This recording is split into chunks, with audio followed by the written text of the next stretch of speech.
in history. He transformed Russia from a peasant society to a global superpower. But the human cost was staggering. Twice as many people were executed under Stalin's regime than were killed by Hitler. Yet when Stalin died, many in Russia wept.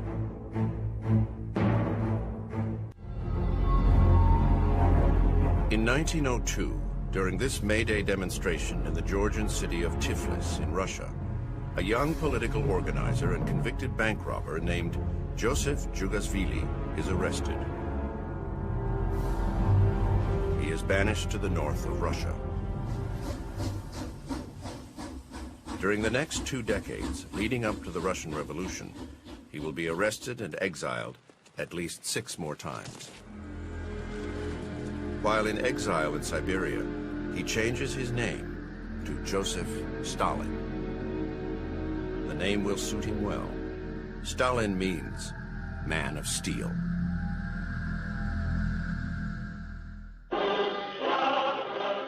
For over 200 years, the Tsar's family, the Romanovs, had ruled Russia. The goal of revolutionaries throughout Russia, including Stalin, was their overthrow.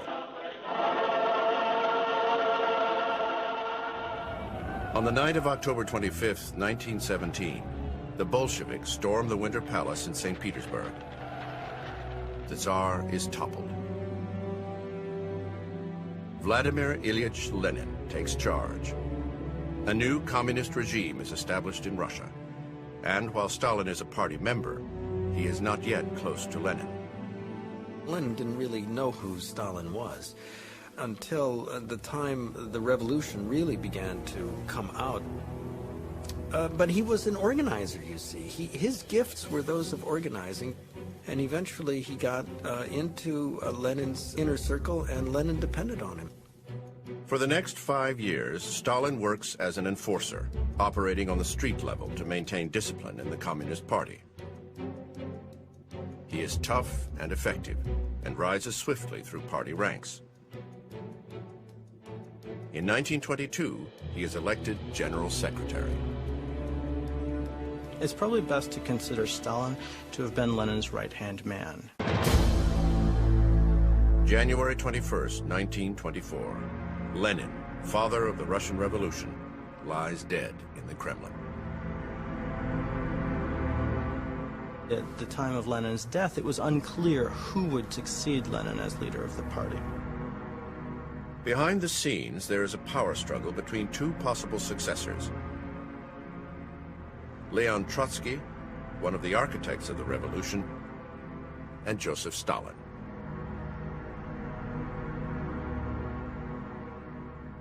Lenin has requested a simple funeral, but Stalin steps in. He orders the construction of an elaborate mausoleum and has Lenin's body embalmed.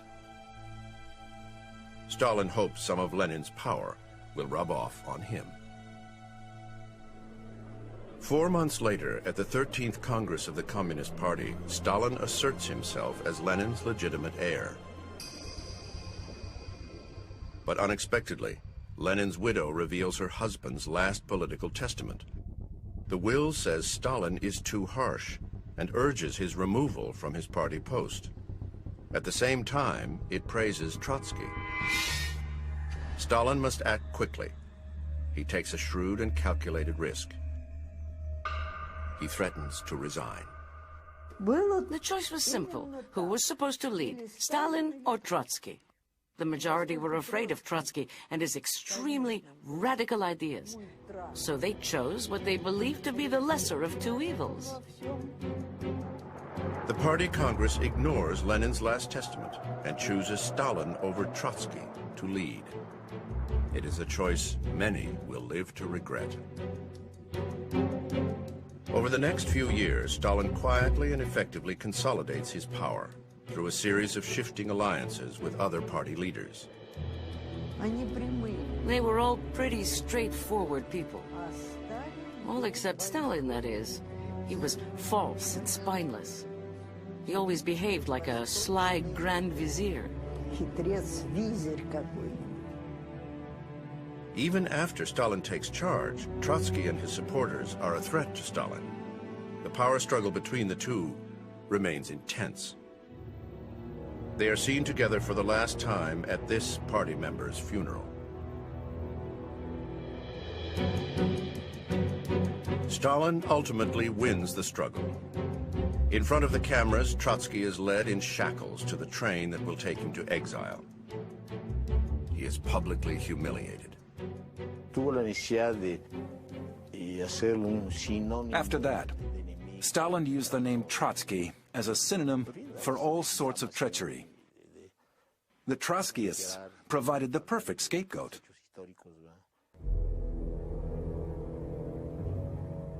Stalin is forging his brutal style of governing. Those who oppose him are muzzled. He is turning a single-party rule into his own one-man dictatorship.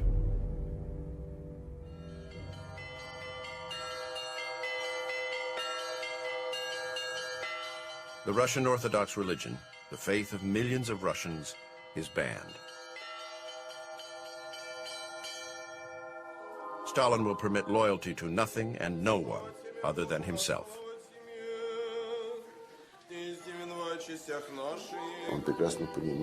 And he also quickly realized another thing, that the religion he had cast off, spurned, had to be replaced by something else, especially with the Russian people. The Russian people believed in a simple trilogy: faith, the Tsar, and the fatherland. Stalin orders all religious imagery destroyed and offers Russia a new god, himself. His image would now hang in every home. So there was an exchanging of icons. That was inevitable. The whole system of power rested on it.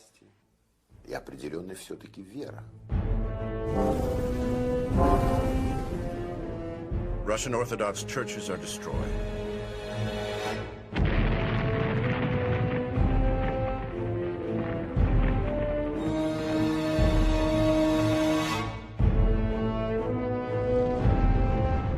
Russian Orthodox priests are targeted for execution.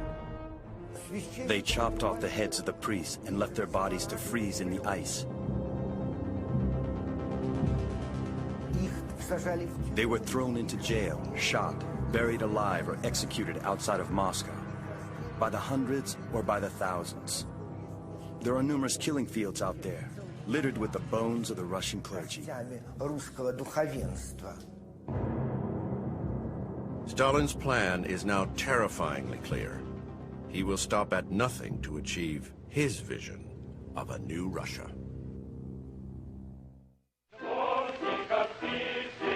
After 3 years in power, Joseph Stalin announces his first 5-year plan.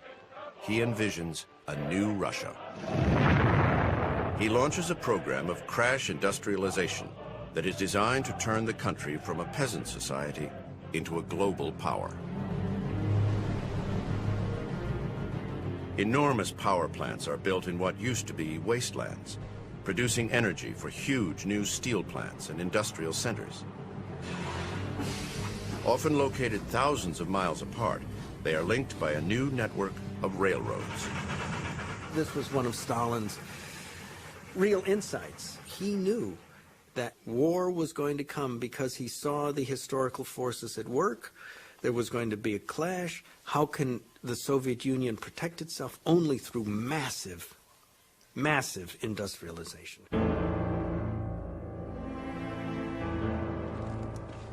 In Stalin's master plan, peasants and their small farms are sacrificed to the cause of modernization.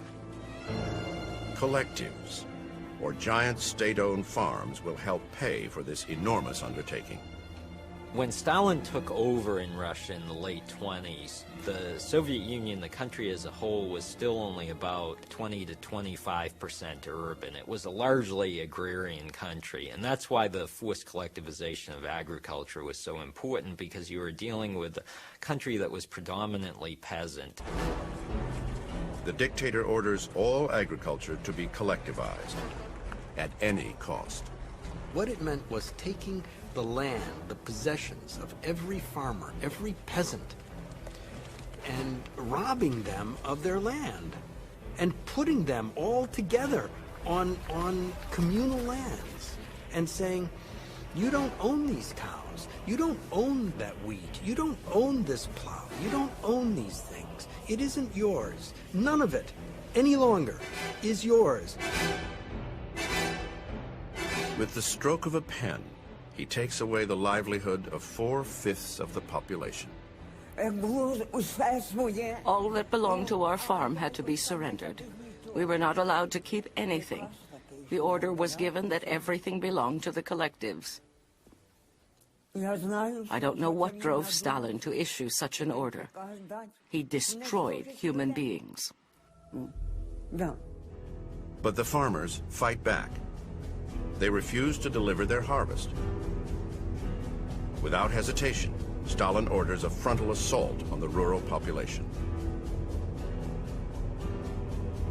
A wave of violence sweeps the country. The secret police are ordered to search peasants' homes and confiscate all personal property. Stalin brings in brutal enforcers, like Kuzma Petrenko, to lead this operation. We were sent off. They gave us a few horses, a carriage, or in winter, a sleigh.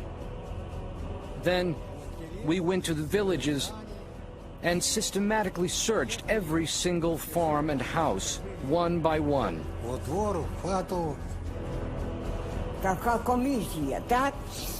The police just came in and took everything away.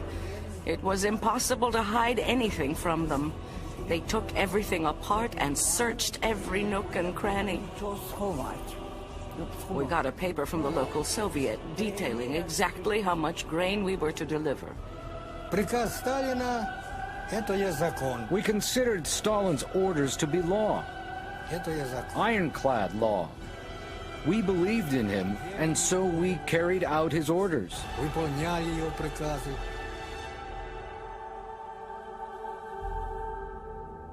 Land is simply seized, and kulaks, or landowners, are declared enemies of the people. My father always used to return home late from work. But still, I waited for him every night so he could tell me a story. One night, there was a knock on the door. They were secret agents from the NKVD.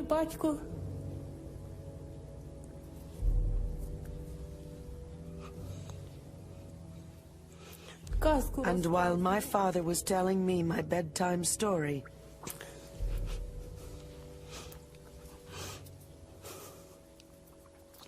they turned the whole house upside down. Then they arrested my father. And as they led him out of the house, he called to me, "I will be back. I am innocent after all. And then I will finish the story." I am still waiting. I am still waiting today.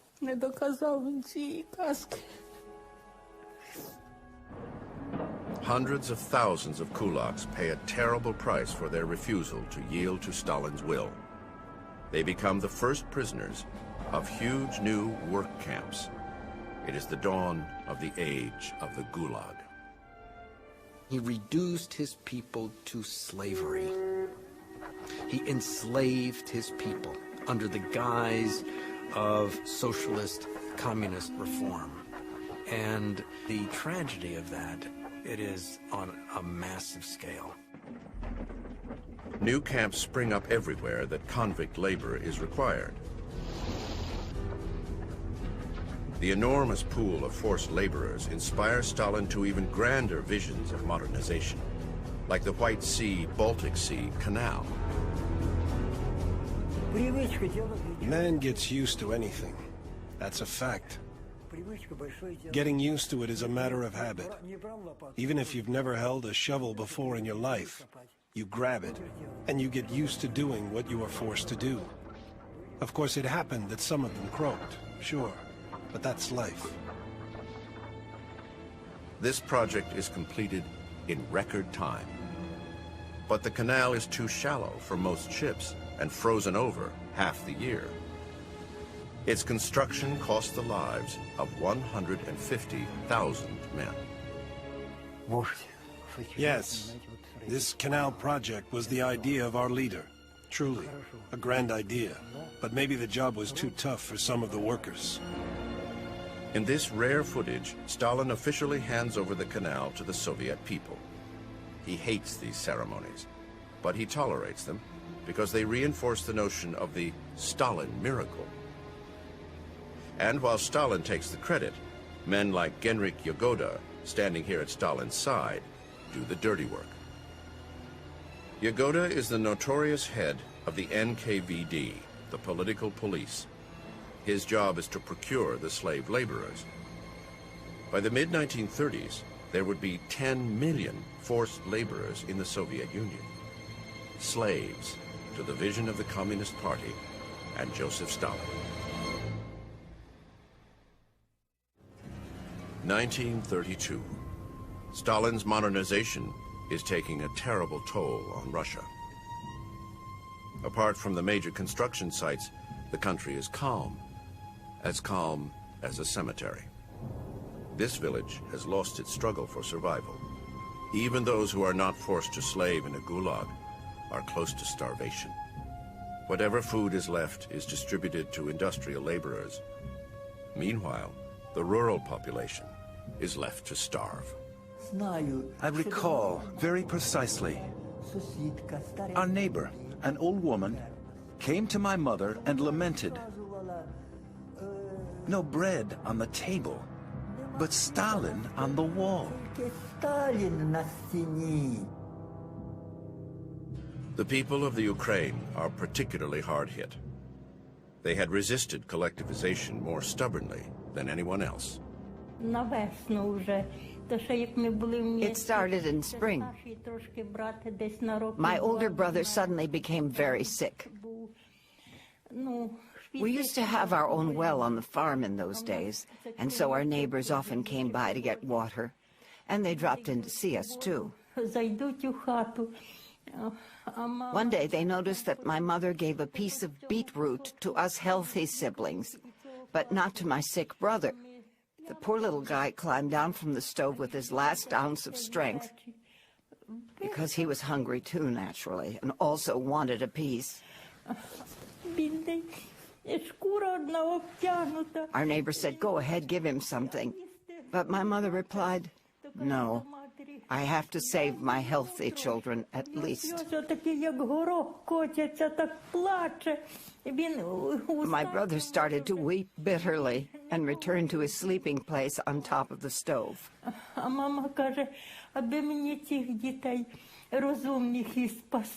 A short time later, he died.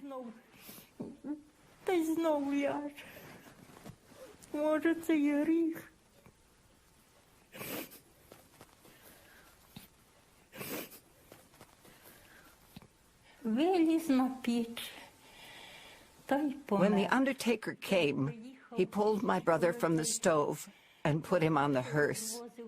And then he grabbed my mother and laid her next to my dead brother, although she was still alive. I started to cry, but the undertaker only said, "Shut up. You want me to have to come again tomorrow? She is barely breathing."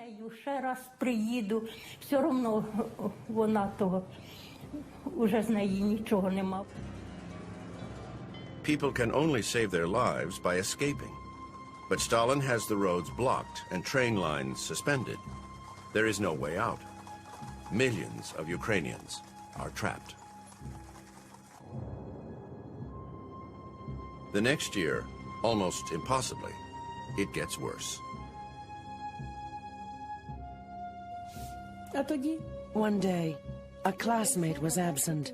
After a few days, our teachers suggested that we start looking for him. When we ran into his neighbors, they warned us not to go into the house. Something horrible had happened to him. He had been killed by his own parents, who had gone mad from hunger.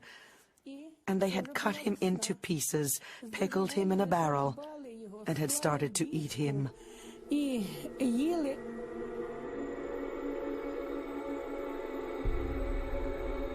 The sheer murder of people as a result of this is almost incalculable. My God, this was a catastrophe beyond imagination.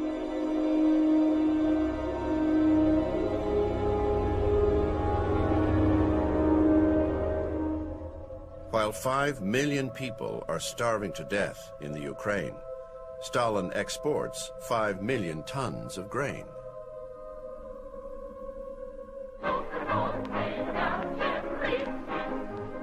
Life in Moscow is very different.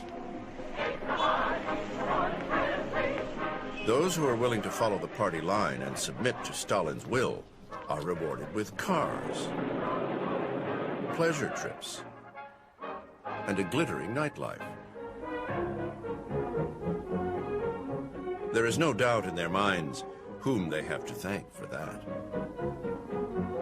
Поднять бокалы за великого Сталина, который ведет нас по светлой дороге к коммунизму. Stalin lives with his second wife in Moscow. His first wife died in 1907, after just 3 years of marriage and the birth of their son, Yakov.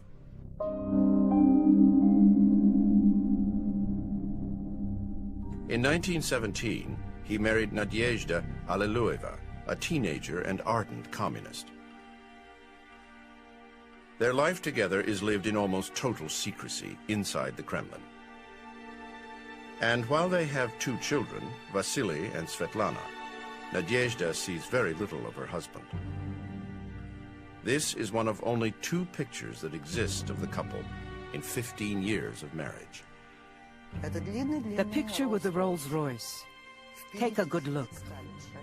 Stalin is sitting in the front next to the chauffeur, and in the back sits a very lonely, hunched-up young woman. See? That sums up her situation precisely. She is miles away from him, and she is very lonely. Nadezhda wants to escape from the golden cage that is the Kremlin and make her own way as a Soviet woman. At the age of 30, she starts to study at the Moscow Engineering Academy. All the students who came to the institute from the villages told her about the terrible poverty and awful hunger that prevailed throughout the country. She was shocked at this and told him about it. Of these students, nothing more was heard. They were all killed. She tried to talk to him about it, and that caused outbursts of rage because Stalin was not just a husband. He was a Georgian husband. He was a husband from the East who would not allow his wife to have a different opinion. A different opinion in his eyes was tantamount to betrayal. In fact, there's a letter that Stalin wrote to his wife in which he asked her not to participate in politics and to not allow herself to be manipulated by people into passing information to him or serving as sort of a back conduit, an unofficial channel to communicate things to Stalin. November 17th, 1932, the 15th anniversary of the October Revolution. In the evening, there is a festive reception at the Kremlin. It is a boisterous night of dancing for the party elite. But somewhere on the sidelines, a fight breaks out between the Stalins. That evening, he behaved terribly at the table, threw pieces of bread at her and insulted her publicly in front of others, so that even the wife of the defense minister, Voroshilov, said, "Let's go. The gentleman is not in a good mood tonight." He was very aggressive, and she stood up and walked out. Nadezhda leaves the party in despair. The situation for her has become unbearable. Exactly what happened next is not clear to this day. A shot is fired.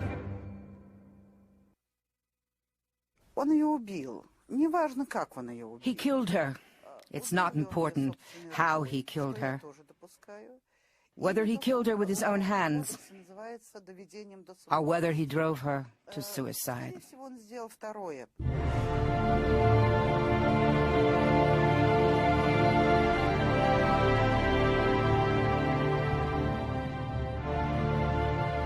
Stalin issues an official statement that she died of an inflammation of the appendix.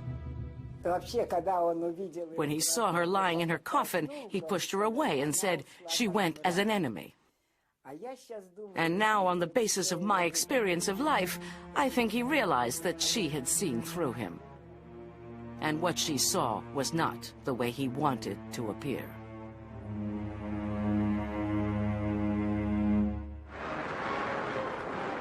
Stalin is now known as the ingenious man of steel and proudly boasts of his achievements. In January 1934, he convenes what is called the Party Congress of the Victorious. And while the delegates celebrate Stalin, they also praise another person, Stalin's close friend and aide, Sergei Kirov. Sergei Kirov was the head of the Leningrad Party, very powerful. He was young, he was handsome, he was Russian, whereas Stalin was Georgian. People adored him. After the upheaval of industrialization and the madness of collectivization, many party members favor a softer kind of communism. They support Kirov and elect him to the Central Committee by a wide margin. That came as a great shock to Stalin. And in the course of the Congress, some activists also approached Kirov with the proposal to name him as Secretary General and have him lead the party in Stalin's place. Kirov declines the offer. But he has become far too popular and poses too great a threat to Stalin. December 1st, 1934, 4 o'clock in the afternoon. Sergei Kirov leaves a party meeting at his official residence. At the same time, a 30-year-old Dmitry Nikolaev slips through a side entrance. 3 minutes later, they meet. 3 shots, and Kirov is dead. Stalin had Kirov killed. From the 17th Congress on, he regarded him as his rival. And since power was everything for Stalin, since he did not know anything but power, he decided that all his rivals had to be done away with. The Kirov assassination triggers a wave of unbounded terror. Murder has become legitimate government policy.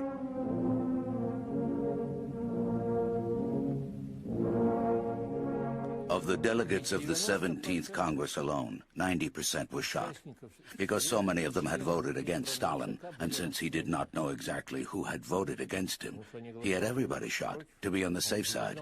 After all, Stalin was Stalin. 98 Central Committee members are shot.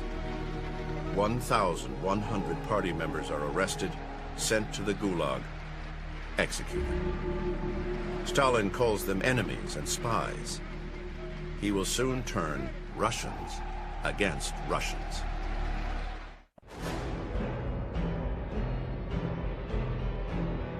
Смерть этим врагам! Смерть этим паразитам! Вот какой наш должен быть протест этим врагам! Stalin's assassination of Sergei Kirov sparks a wave of political executions across the country. Now Stalin sees a new danger: enemies, traitors, spies who have infiltrated his government. Hysteria was provoked. The so-called spy mania, the fear of spies that had allegedly infiltrated the state on every level. Вся наша страна от малого до старого ждет и требует одного: изменников и шпионов, продавших врагу нашу родину, расстрелять как поганых псов. With this line of argument, masses of people could be arrested and incarcerated, with no other justification. Those who won't name names become suspects themselves. Neighbors turn against neighbors. No one is safe. Informers were everywhere in those days. For example, there were the building supervisors called dvorniki. They were recruited by the NKVD and told to name 5 people from their block. If they could only give them 4 names, then they themselves became number 5. In the dead of night at 4 a.m., the NKVD, Stalin's secret police, sweep the neighborhoods. Being arrested was a relief. There was no need to tremble anymore. It was done. It was over. This is the Lubyanka in Moscow, headquarters for the secret police. In its basement, a notorious prison, the scene of numerous torture sessions and executions. Both victim and interrogator remember. That was the way the NKVD worked. First, you are locked up, and then they would always find a legal pretext. And if the law didn't exactly fit, they would squeeze your fingers in the door, knock out a few of your teeth. Most of the time, that would make you sign. Yes, that happened quite a lot. If somebody didn't make the right statement, we would beat it out of him. Under physical pressure, he would confess crimes that he had never committed. You have to understand, I'm an interrogator. I cannot put my arm around your shoulder, compliment you, or have a nice chat. No, I have to get everything out of you that you are being accused of.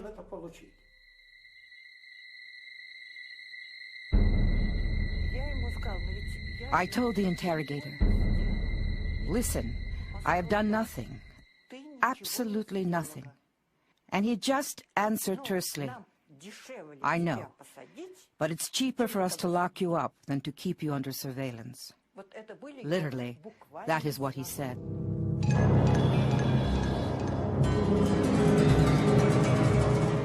Whole sectors of society simply disappear. Stalin's infamous purges sweep the nation.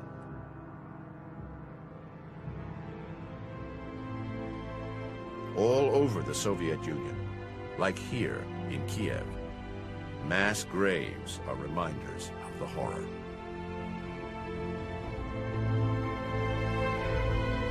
Purge in Russian means chistka. Chistka is cleaning up. If you were going to clean the cupboard in your house, you would be performing a chistka.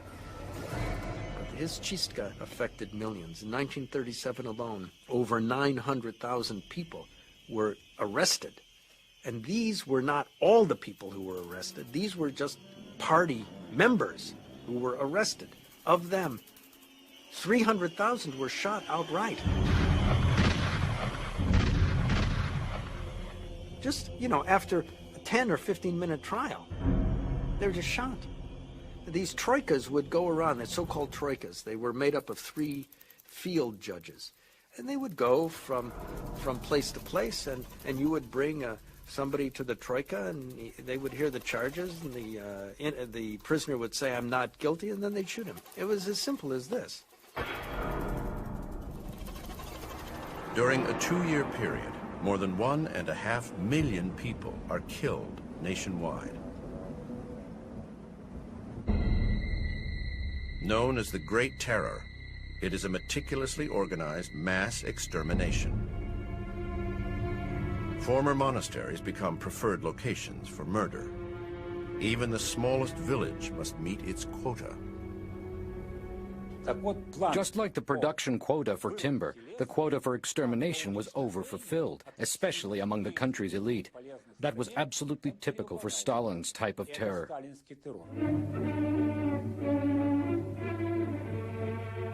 In Moscow, Stalin relaxes at the ballet, his favorite, Swan Lake.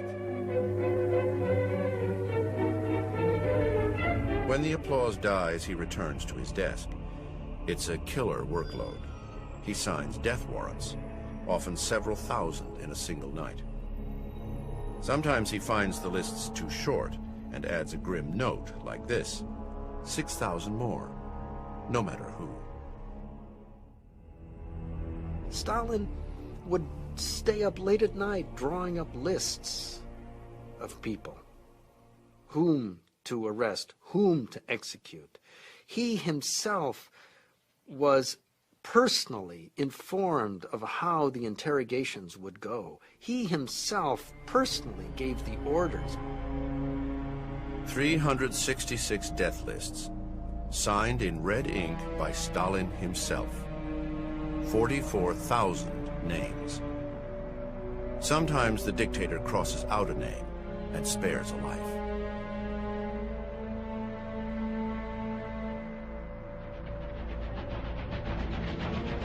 Those not executed are deported to the Gulag in Siberia, in cattle cars, under horrible conditions. 28 people were squeezed into each cattle car. We had nothing to drink, but they gave us salted fish. We were stupid enough to eat that because we could not imagine they would let us die of thirst. And we didn't have a toilet either. Thousands of prisoners are transported to the camps daily. After 3 months and over 4,000 miles on the so-called death route, prisoner Peter Demont reached Siberia. That's where we got out of the railroad cars. We stumbled and crawled, or rather fell out of the train. And of course, we were surrounded by armed guards who searched each and every car so nobody could hide.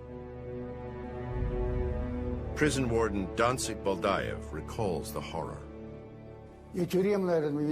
As far as the extermination of human beings through labor was concerned, the administration of each camp and of the entire camp system was organized in an incredibly efficient way, like clockwork. The Gulag was a slavery institution like no other. Yes, that's the way it was, and you have to understand my position. I couldn't just say no and dodge the system. Baldaev becomes the secret chronicler of the atrocities. These are the only authentic images from inside the Gulag.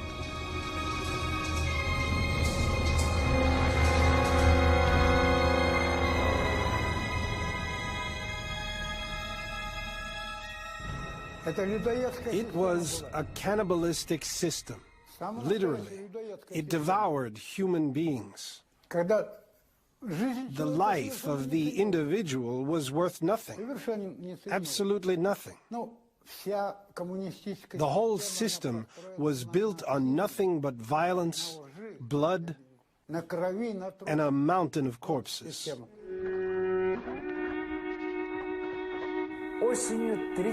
In the fall of 1938, in October to be precise, we were 517 men. And in the spring of 1939, in the course of a single winter, that is, we were reduced to 22. Here at the edge of the Arctic Circle, millions of convicts had to dig for gold in a gulag named Kolyma. Russians whisper, Kolyma значит śmierć. Kolyma means death. It is a blood-curdling word, like nothing else. Like nothing else, it stands for suffering, misery, death, and human tragedy. By its second year, the death rate in this gulag is nearly 100%. They always transported as many prisoners to Kolyma as they needed. 100% of what the camp commanders requested was delivered, every year. For that reason, they did not mind masses of people freezing to death, or starving to death, or dying in other ways. They knew those who died were replaced.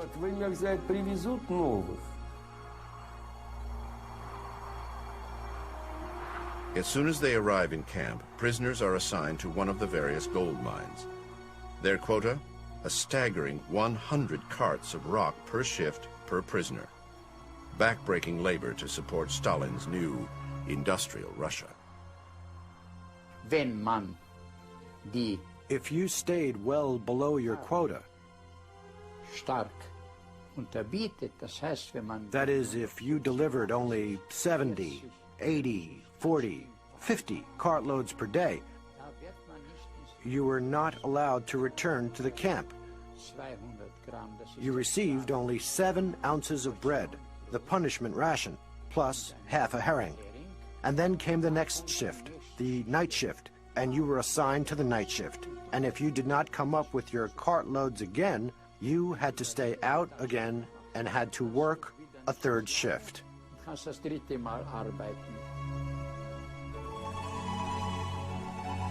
And perhaps the greatest irony of all, thousands of prisoners write letters to Stalin, desperately seeking help from the very man who has ordered their imprisonment.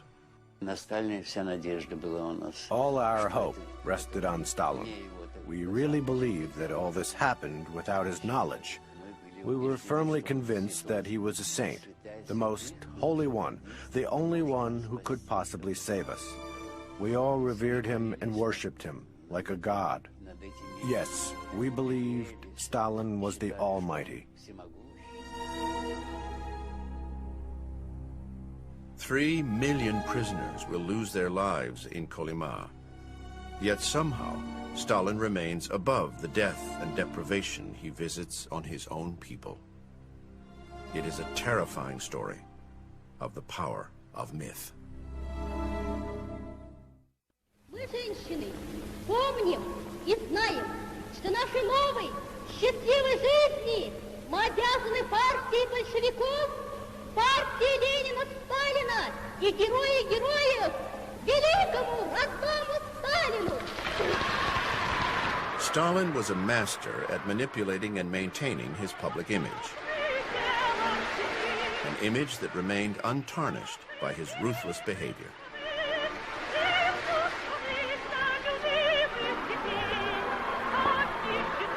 Stalin was a man of the people.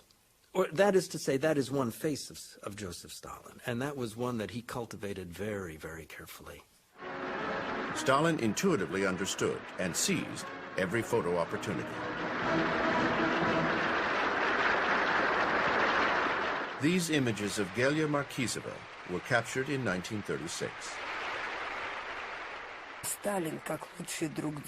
Stalin as the best friend of children. Now this wasn't very familiar. But now there was an illustration to prove that Stalin loved children. Stalin used this photo with Gelia to portray himself as the father of Russia. But Gelia's father, a party official from Siberia, would become a target. My mother greeted me and said, "Papa has been arrested, but don't worry, he's not an enemy of the people. They'll soon release him." Stalin's henchmen claimed the girl's father was a Japanese spy. He was executed by firing squad. He didn't come back. So, that's how my happy life, my happy childhood came to an end. Где нужна всесторонняя ориентация и всесторонний учет всех плюсов и всех минусов. Каким был Ленин? In public appearances, Stalin carefully burnished that image of the benevolent patriarch, the calm and self-confident leader.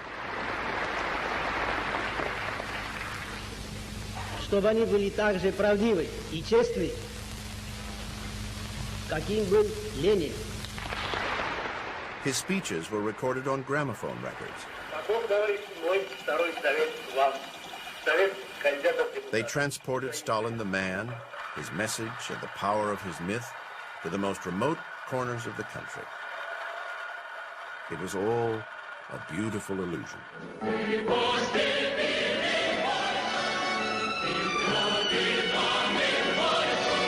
But an illusion that was far from the truth.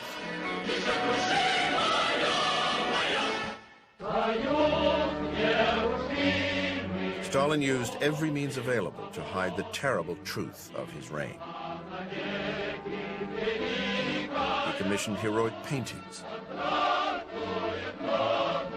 sculptures, And he paid particular attention to creating the perfect personal image on film. He had a double chin, and he knew it. And when we filmed him, he always tried to hold his chin straight, and he looked like this, see? Like this. But when he forgot to do it and let go, then you could see his double chin, and we had to cut out those sequences. I saw a group of people approaching, and among them was a man of very small stature. I look at him and I wonder, who could that be? After a while, I realized it was Stalin. He had a pockmarked face, and his shoulders were very narrow. On the portraits, he was always depicted as being so broad-shouldered, so majestic. This is how he wanted to be seen. His alter ego, the actor, Mikhail Gilovani. He was given only one role, that of Stalin. He played Stalin so incredibly authentically that once Stalin, on being shown a fragment from the film, claimed it was he.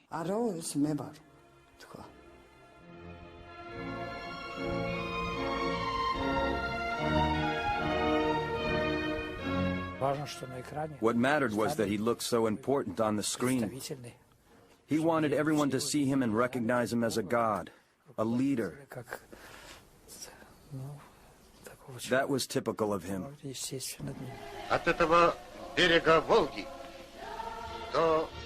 Stalin also created a powerful series of propaganda films that allowed him to rewrite his role in history.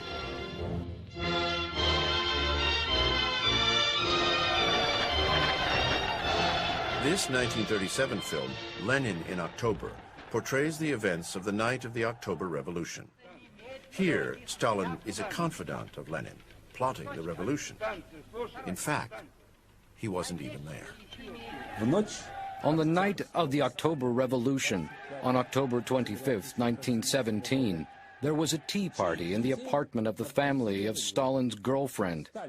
Stalin drank tea the whole night, told amusing stories and Georgian jokes, something he'd like to do. That's how he spent the night. The theory of two leaders of the revolution is pure invention. Stalin never played that role. Stalin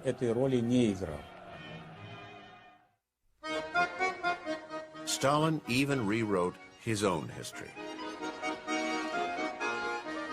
Stalin was born in Georgia, a rough country on the edge of the Caucasus,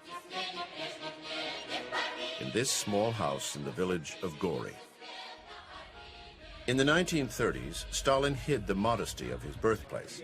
The simple house was turned into a shrine. What the visitors don't discover, the small house was hell on earth. Stalin was the son of a Georgian cobbler and a washerwoman.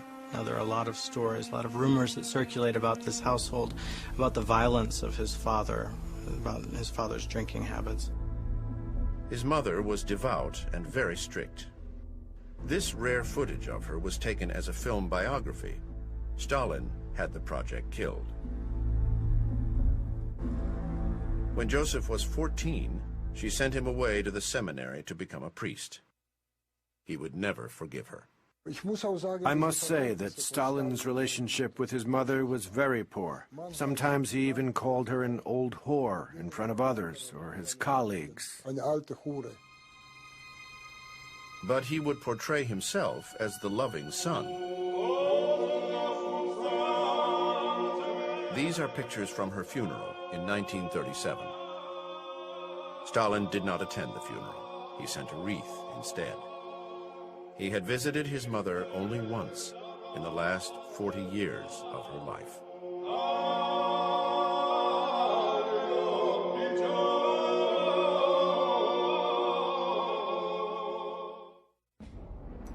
In the late 1930s, Stalin orders a wholesale purge of his fellow party members and military leaders.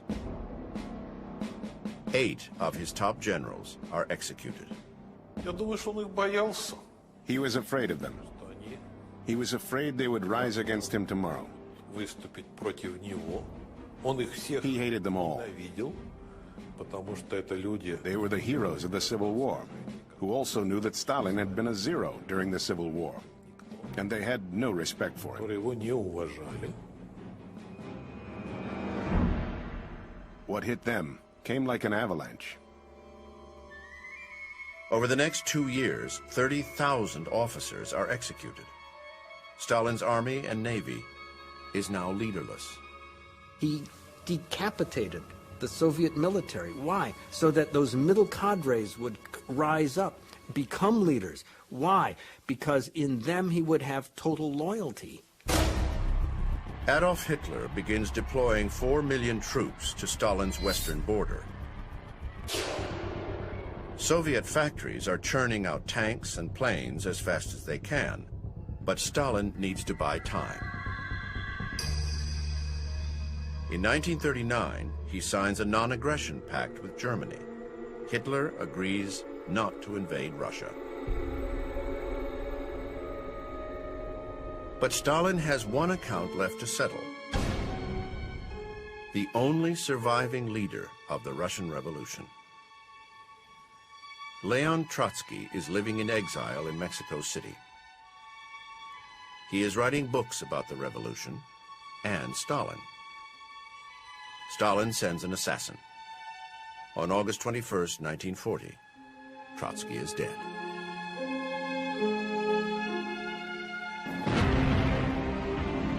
June 22nd, 1941. Hitler ignores the non-aggression pact and launches a blitzkrieg on the Soviet Union. 3 million German soldiers and their allies march east. The Red Army is caught completely off guard. Their losses are staggering.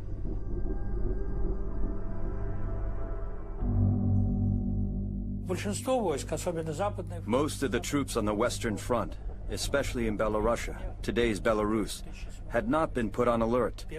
So we lost more than 1,000 airplanes on day one.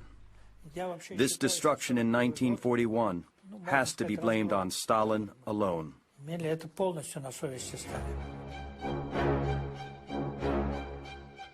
He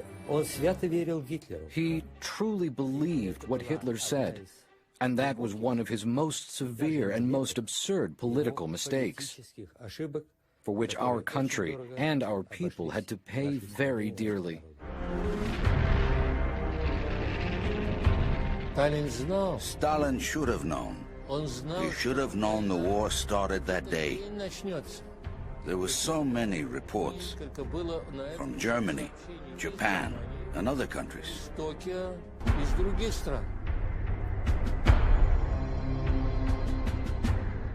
At his dacha outside Moscow, Stalin is alone and not sure what to do next when a car arrives. Normally, no one would drive out to the dacha without an order. The people from the Politburo showed up unexpectedly. When they entered the room, Stalin sat in an armchair and was deeply shocked. He literally jerked and asked, "Why did you come?" He thought they had come to arrest him. He realized, of course, at that time, that it was all his fault. He was to blame for what had happened so far.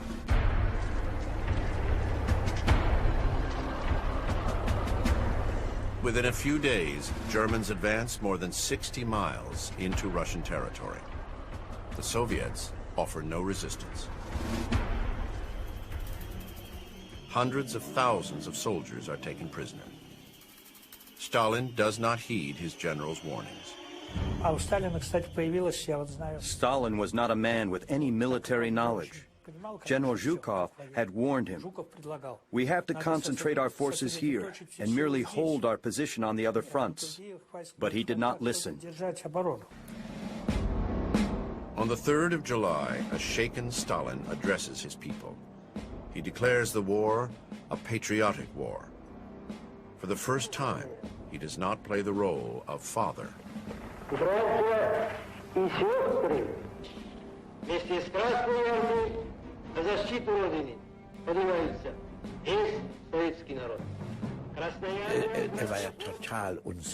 He was totally insecure. That was one of Stalin's worst speeches ever. He stammered.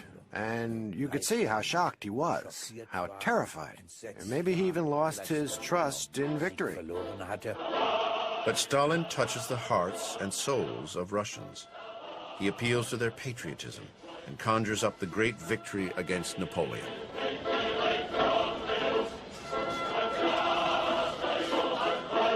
The people got into the trenches and shouted, "For the fatherland, for Stalin." His orders are clear. There will be no retreat.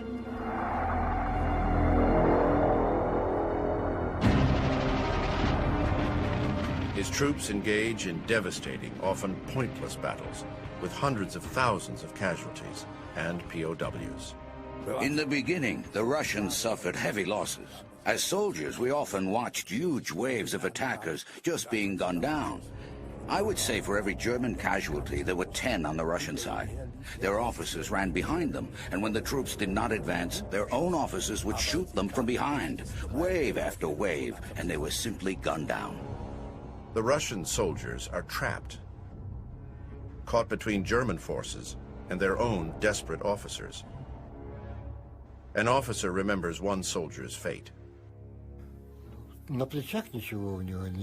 He had been stripped of his epaulets and collar patches and was digging a hole. I did not understand what this meant. This man said, "Guys, I got lost. We're in the woods after all. I've been fighting and I will continue to fight." They told him, "In the name of the presidency of the Supreme Soviet, you are a deserter." He had to stand facing the pit. And then I saw someone shoot him in the neck with a pistol. And I saw him falling backwards.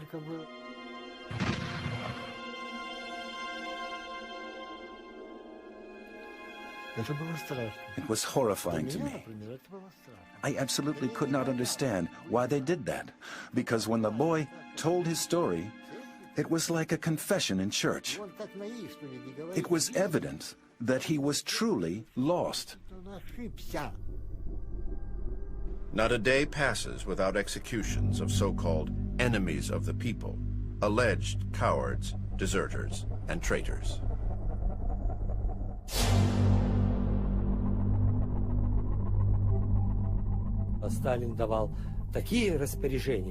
All of this was done on Stalin's order. Nobody was allowed to discuss it or correct it. And thus the masses of Soviet officers and enlisted men were killed. As Russian losses mount, Hitler divides his army and launches a three-pronged attack on Leningrad, Moscow, and Stalingrad.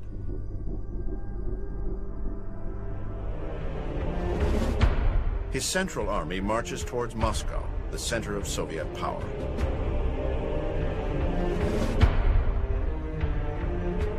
During the advance, Stalin's son Yakov is captured.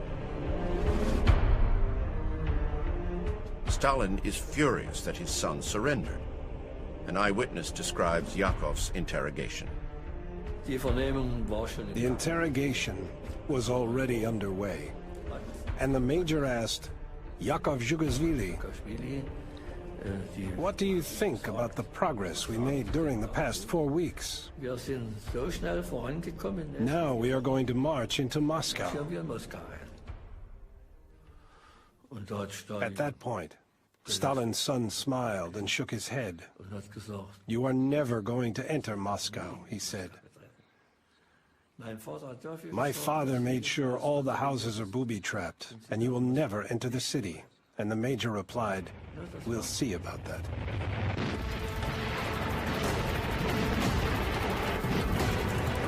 In November, German troops have Moscow in their gun sights. They are less than 20 miles from the center of the city. We believe that the mass of the Russian army had already been destroyed, and that the advance on Moscow was basically a matter of marching speed and not of enemy resistance, since there was no more enemy between us and Moscow. We were sure the war was over. Stalin has the city fortified and parts of the government evacuated. He has a secret subterranean bunker built in the countryside. An emergency seat of government in case Hitler's troops seize control of Moscow. A train is kept waiting at the station for Stalin's escape. But Stalin stays. Now, the man who'd ordered the ransacking of churches and sent thousands of priests to the Gulag uses the power of faith for his own purposes. The churches are opened again. Божиею помощью наша доблестная русская армия изгонит фашистскую нечисть из пределов нашей Родины. With the future of the country at stake, Stalin sends fresh troops to the front. They march from Red Square directly into battle.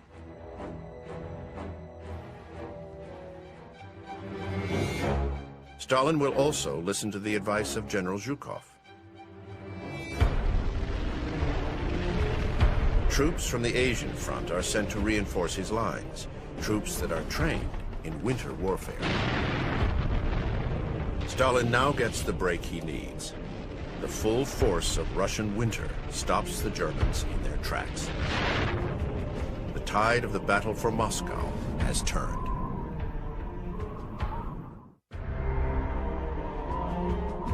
The battle for Moscow has turned.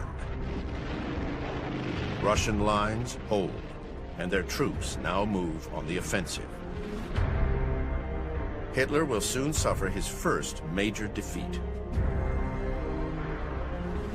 His forces are overextended, and his troops weakened by the bitter cold of winter.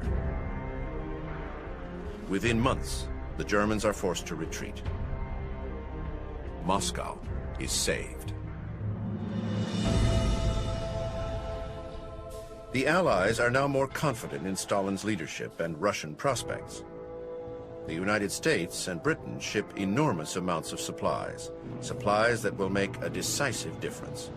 But Stalin wants more from the Allies. He desperately wants a second front that will require Hitler to split his forces and fight on both his eastern and western borders. But the Allies are reluctant. For Stalin, victims didn't count. His own people didn't count. They were just statistics. Neither the Americans or the English want to lose more people than they had to. That's partly why they lingered with the Second Front. In the north, Leningrad has been surrounded by the Germans for months. Stalin could have evacuated the city, but he decides the people should stand and fight.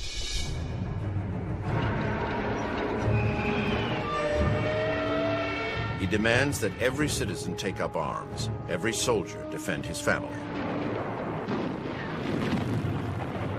Valor at any price. The siege would last 900 days. Hitler plans to starve Leningrad. For a while there was shooting, and then there was silence. Why? The German shouted something inconceivable, which I hesitate to repeat here. They called, "You are going to die one way or another. The city is going to die."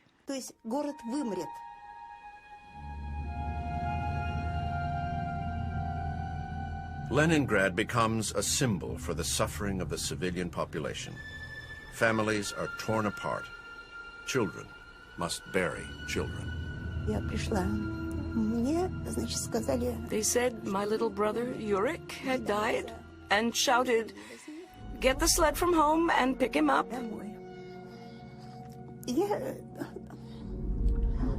I didn't know how to tell my mother.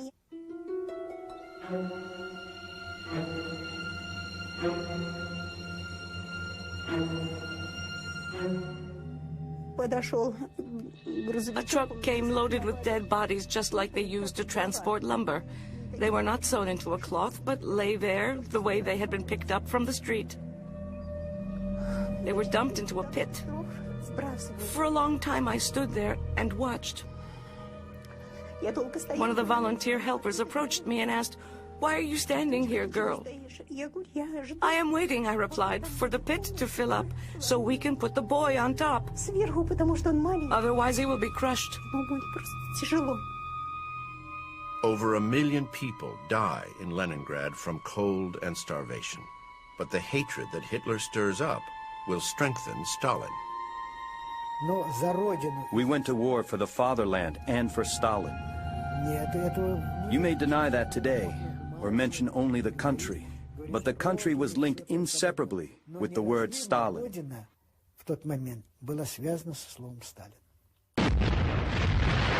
In the south, the German army is heading towards Stalingrad and the oil fields of the Caucasus. Stalin will defend the city that bears his name at all costs. Hitler desperately wants to conquer it. It is a battle of will and egos.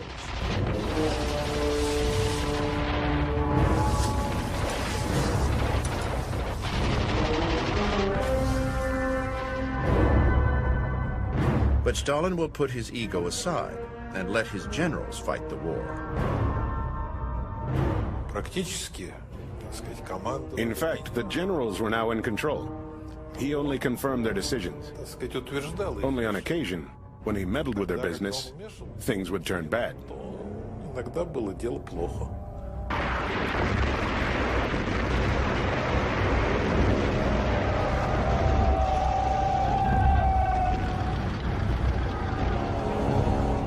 This new strategy brings victory for the Russians. Stalingrad marks the turning point of the war. German Field Marshal Paulus is taken prisoner. The Germans offer Stalin's son Yakov as a trade. When Stalin heard the proposal to save Yakov from captivity and let Paulus go in return, he thought about it for a while and then decided he would not swap a general for one of our junior officers.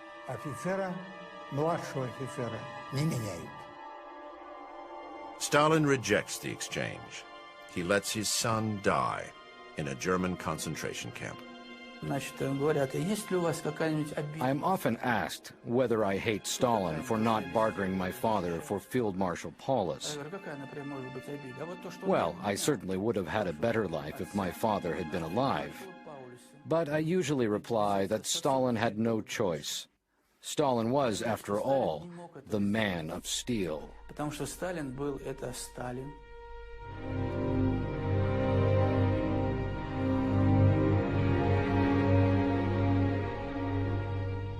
And in a barbaric display, Stalin would parade German prisoners through the streets of Moscow.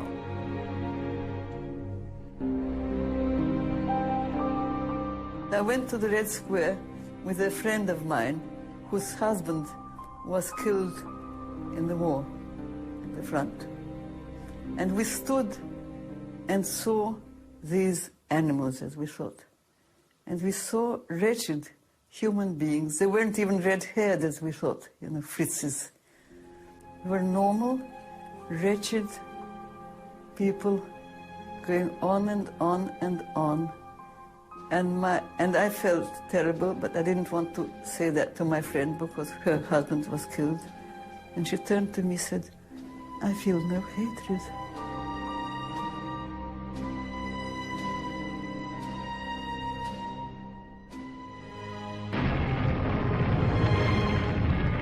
June 6, 1944, D-Day, the Normandy invasion.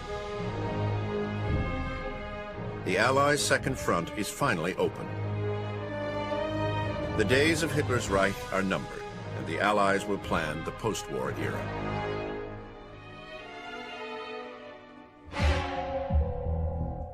Yalta in the Crimea. At a conference hosted by Stalin, the Allies meet. Stalin demands control of conquered German territories in the east.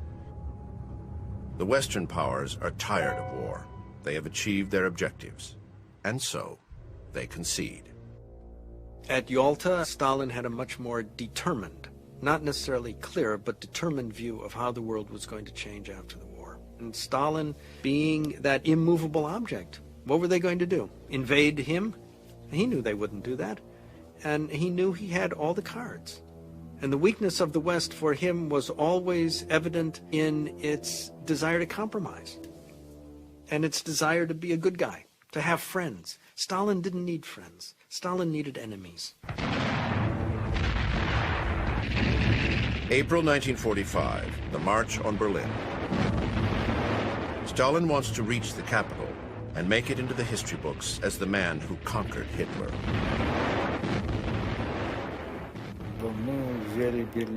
It was important for him to reach Berlin before General Eisenhower, especially since there was no resistance in the approach from the Western Front. He let tens of thousands die in senseless attacks just to take Berlin in time. Hundreds of thousands of lives were sacrificed, although the war was really already won. And in a final act of vengeance, Stalin orders thousands of German civilians killed when they attempt to flee.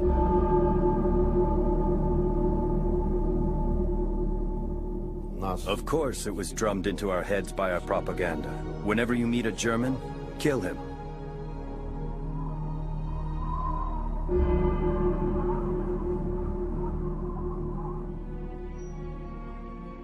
Berlin, May 1945. Stalin reaches his goal. During a tour of the city, high-ranking Soviets visit Hitler's bunker and discover his body. Stalin insists on secrecy. Under no circumstances was Hitler's death to be publicized. That was Stalin's explicit order. For this reason, no photographers, no press, no film crews were present when the body was discovered. Absolutely nobody. It was to remain top secret. Никто. Совершенно секретно. Hitler's Reich has fallen. For Russia, the human cost of victory is staggering. It is the highest casualty figure for any country in the history of war. 27 million men, women, and children are dead. 1945. Russia is now a superpower. Stalin celebrates his European victory with a parade in Moscow. He now calls himself Generalissimus. Наконец, when the war was finally over, when it had ended with victory, Stalin, of course, became a god, a hero. That was an unforgettable time. Stalin sees himself as the invincible general and conqueror of Hitler. He was hailed as the greatest strategist of all times and all peoples. Of course, he was nothing of the kind. In fact, Stalin was inept as a military strategist. He didn't understand strategy. He knew nothing about advanced military maneuvering, and he just could never win a battle if his life depended on it. The people did not win the war thanks to Stalin, but in spite of Stalin. He wanted to liquidate anybody who knew about his miserable failures in the war during 41 and 42.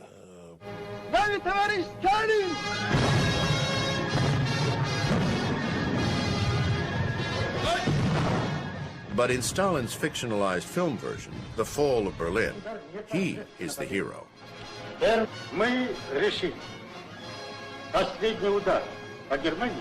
He wanted history to remember him as the great victor. Not as the frightened politician who was scared as hell of Hitler.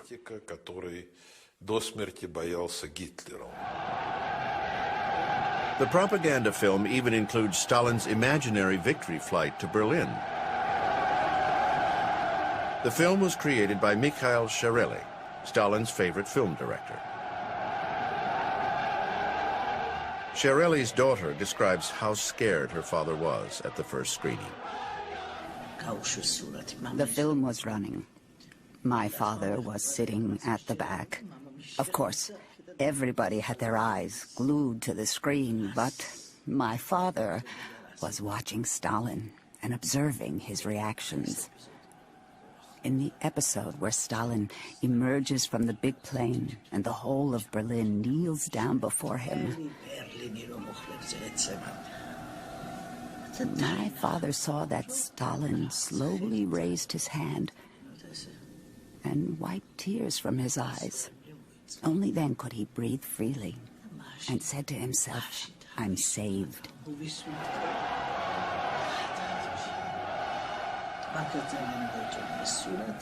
Stalin really did like the film. After the showing, he said to my father, clapped him on the shoulder and said, "Bravo, lad, bravo." And then he said regretfully, "If only I had done it and had really gone to Berlin." July 1945. Stalin travels to Potsdam in Germany to meet with the Allies. He sits down with Churchill and Truman.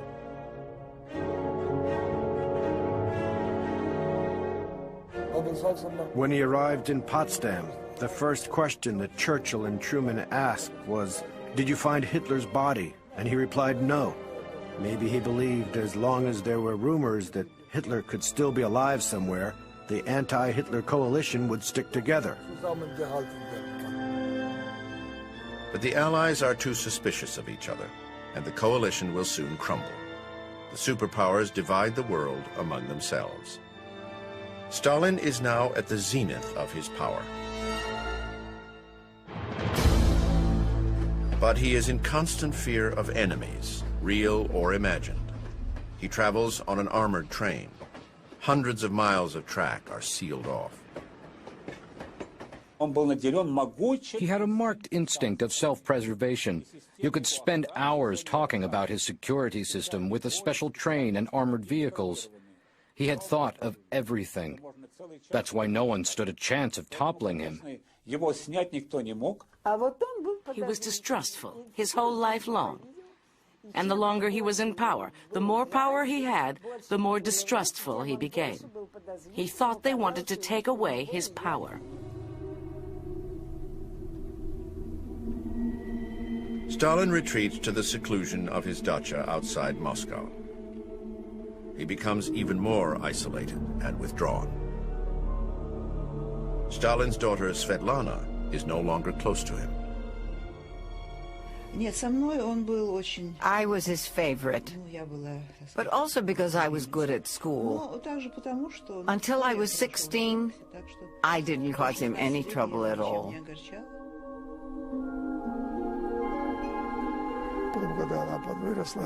But when she grew up, she started causing nothing but trouble. She didn't listen to him. She got divorced, and he never saw some of his grandchildren. His son Vasily failed at school, but Stalin made him the youngest general in the Soviet military.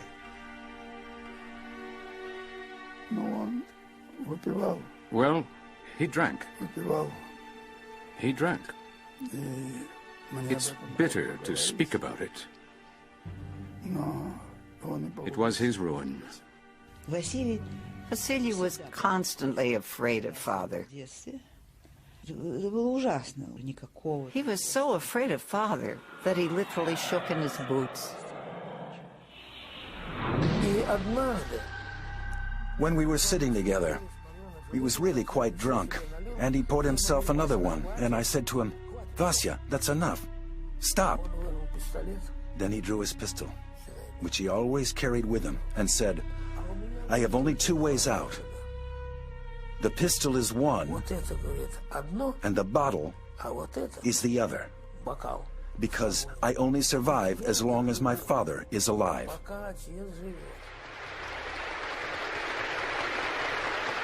On his 70th birthday, Stalin makes a rare public appearance.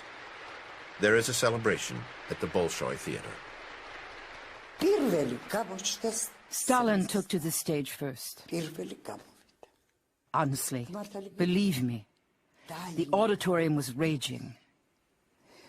There was hysterical screaming. Everyone was overcome, jubilant. Choruses, dear Father, dear Father, like that. Дорогой, любимый, отец, дорогой, любимый, отец.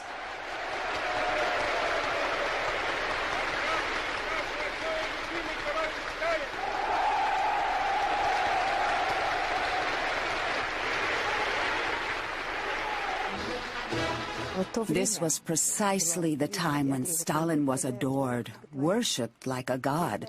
And that's precisely what was instilled into the children, too. And my childhood began with this idea, and ended with this idea.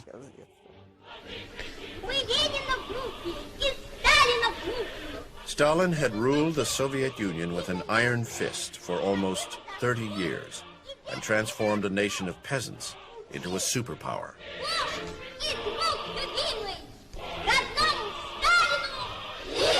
But a new generation of leaders would have to shape the world and the Cold War ahead.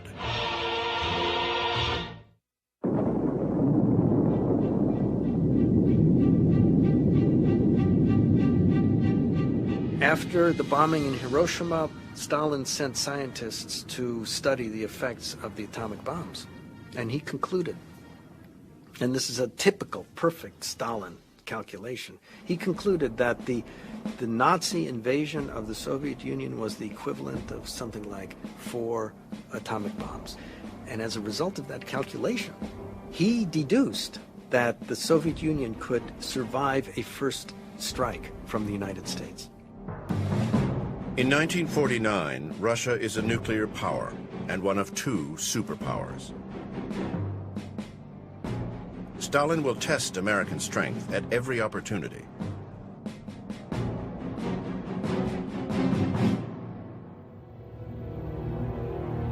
But at home, his paranoia continues to grow.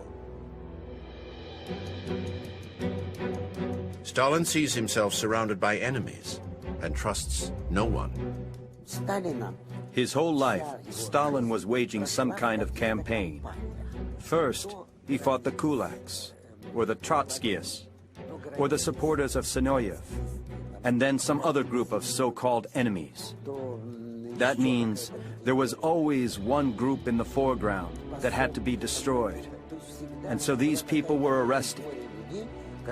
After the war, there was a new campaign, this time against the Jews.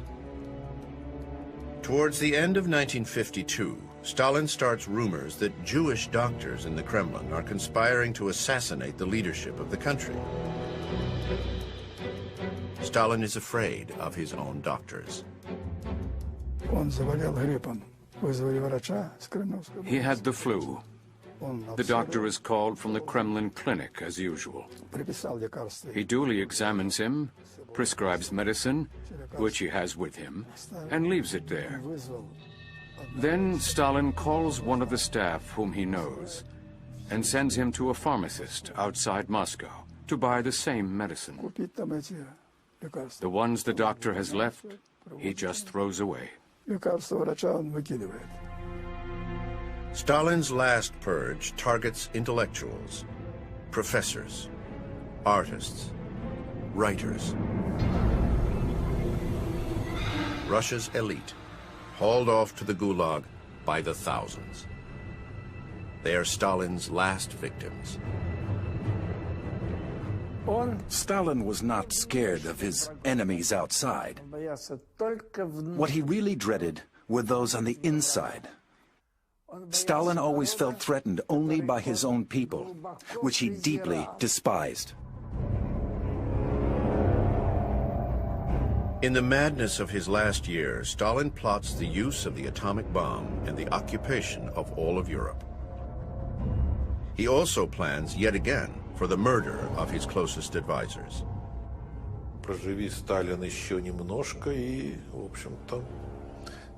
If Stalin had lived any longer, Molotov, Mikoyan, Voroshilov, And probably also Beria would have been the first to be arrested and liquidated. There were very clear indications for this to happen. And then it would have been someone else's turn. For Stalin was preparing an extensive purge.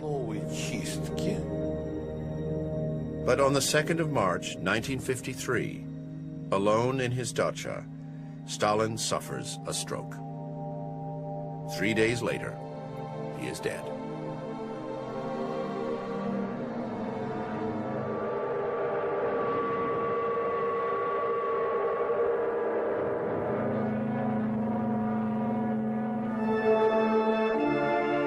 When he died, the people that he had oppressed and tortured are, amazingly, moved to tears. Yes, for me that was the day almost of despair. I thought now things are going to get worse.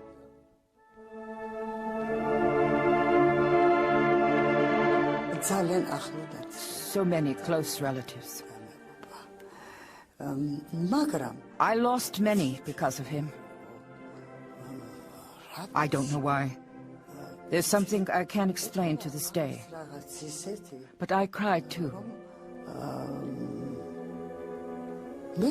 Yes, I wept. Stalin is, to my mind, the titanic figure of the 20th century. All the power of that Russian state and that Russian history was concentrated in one man.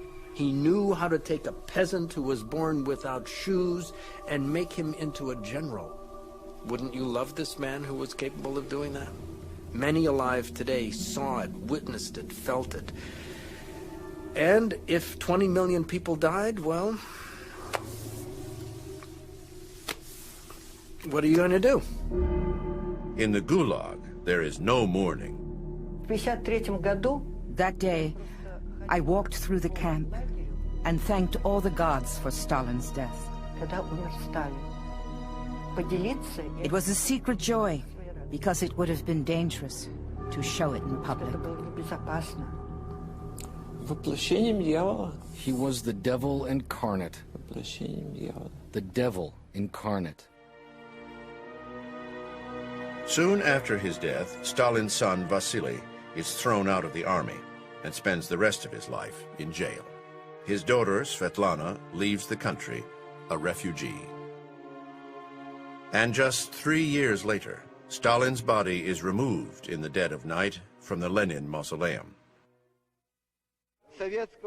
Stalin's successor, Nikita Khrushchev, denounces Stalin as a criminal.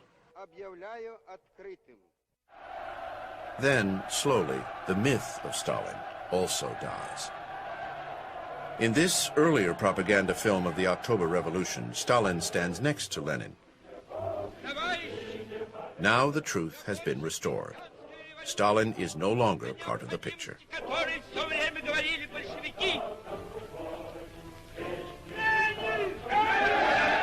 It is known as de-Stalinization.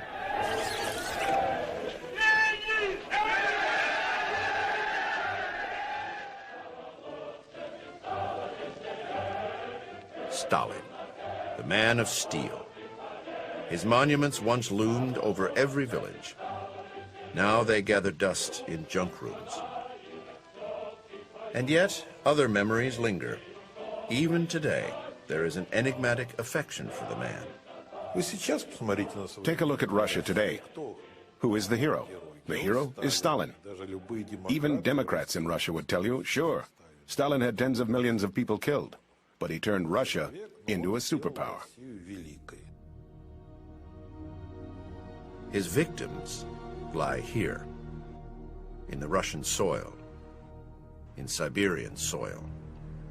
Priests, soldiers, and farmers. The innocent victims of a man who dominated the Russian landscape for over a quarter of a century.